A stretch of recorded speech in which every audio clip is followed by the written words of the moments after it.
Hello மக்களே! நேத்து நடந்த சிஎஸ்கே ராஜஸ்தான் ராயல்ஸ் மேட்ச்சில ராஜஸ்தான் ராயல்ஸ் சிஎஸ்கேவ கரும்புலி செம்புலி குத்தி அனுப்பிட்டாங்க அப்படின்னு தான் சொல்லணும். நேத்து சிஎஸ்கே டீமில் உர்வில் பட்டேல், எம்எஸ் தோனி, தேவால் ப்ரூவிஸ்னு யாருமே ஆடலை. 14 கோடிக்கு போட்டி எடுத்த கார்த்திக் சர்மாவை ஆடினாங்க. இன்னொரு 14 கோடி போட்டி எடுத்த பிரசாந்த் வீர விளையாடலை. ஃபஸ்ட்டு பேட்டிங்கில் சஞ்சுவும் ருத்துராஜும் விளையாண்டாங்க. வேர்ல்டு கப்புக்கு முன்னாடி நடந்த நியூசிலாந்து சீரீஸில் சஞ்சு சாம்சன் எப்படி போல்டானாரோ அதே மாதிரி எடுத்தோடனே சஞ்சு சாம்சன் போல்டாகி அவுட் ஆக ருத்துராஜ் என்ன விளையாடுறோம் எப்படி விளையாடுறோன்னே தெரியாமல் 3 ஸ்டம்பையும் விட்டு அடிக்க போய் ஜோஃப்ரா ஆர்ச்சர் பாலில் போல்ட் ஆகிட்டார்.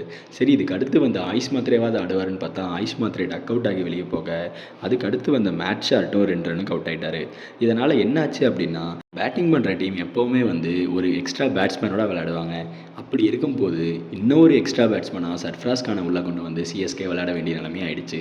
அப்படி இருந்தும் சர்ஃப்ராஸ் கான் அதிரடியாக ஆரம்பித்தாலும் அவரும் சீக்கிரம் அவுட் ஆகிட்டார். அதுக்கடுத்து கார்த்திக் சர்மா, சிவம் டுபே அப்படின்னு எல்லாருமே அவுட் ஆக சிஎஸ்கே ரொம்ப மோசமாக தடுமாறினாங்க. ஜேமி ஓவர்டன் கடைசி வரைக்கும் நின்று விளையாடி ஒரு 43 ரன் அடிக்க சிஎஸ்கே வெறும் 127 ரன் தான் எடுத்தாங்க. கடைசி ஓவரில் ஆல் அவுட் ஆகிட்டாங்க. சிஎஸ்கே நிஜமாவே இந்த மேட்ச்சில் ஒரு பிளானே இல்லாமல் விளையாண்டாங்கன்னு தான் சொல்லணும். எப்படி அப்ரோச் பண்ணுறது, பிச்சு எப்படி இருக்குது அப்போல்லாம் பார்க்காம நம்ம பவுலிங் வீக்காக இருக்குது, அதை சமாளிக்க நம்ம காட்டடி அடித்தா தான் சமாளிக்க முடியும் அப்படின்னு சொல்லி அடிக்கிற மாதிரி இருந்துச்சு. பிச்சு கஷ்டமாக இருக்கும்போது அவங்க பவுலர்ஸ் நல்லா போடும்போது முடிஞ்ச வரைக்கும் கடைசி வரைக்கும் மேட்ச் எடுத்துகிட்டு போகலாம், விக்கெட்டை கையில் வச்சு விளையாடலாம் அப்படின்னு பார்த்தா அந்த மாதிரிலாம் சிஎஸ்கே பிளானே பண்ணலை. சும்மா இஷ்டத்துக்கு மலமலன்னு பவர் பிளேலேயே மேட்சை முடிச்சு விட்டாங்க. இதனால் சிஎஸ்கே 127 ரன் தான் அடித்தாங்க. இந்த 127 ரன்லும் ஓவர்டன் கிட்டேருந்து வந்தது அப்படிங்கிறது யாருமே எதிர்பார்த்துருக்க மாட்டாங்க.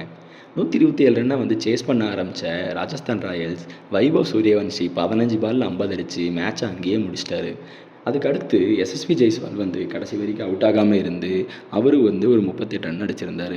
சிஎஸ்கே பவுலிங் இந்த வருஷம் வீக் அப்படின்னு எல்லாருக்குமே தெரியும். ஆக்ஷனில் எடுத்த பிளேயரையாச்சும் நல்லா யூஸ் பண்ணுவாங்க அப்படின்னு பார்த்தா அதுவுமே பண்ணலை. 14 கோடி எடுத்த பிளேயரை யாராவது வெளியே உட்கார வைப்பாங்களா?